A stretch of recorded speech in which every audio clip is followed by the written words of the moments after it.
Hello everyone! In this video, I'm going to show you how to enable noise cancellation in Google Meet. First, go to your browser, click on the Google Apps icon, find Google Meet, and click it to open. Join or create a new Google Meet session. Once you're in the meeting, click the three dots at the bottom right corner of the screen. Select Settings from the menu. In the pop-up window, click the Audio tab.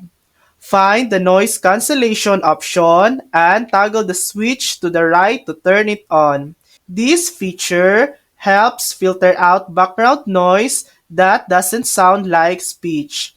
Perfect for meetings in noise environments. Click Done in the bottom right corner to save your settings. And that's it. That's how to enable noise cancellation in Google Meet. Thanks for watching. If this video helped you, please like and subscribe for more helpful tutorials.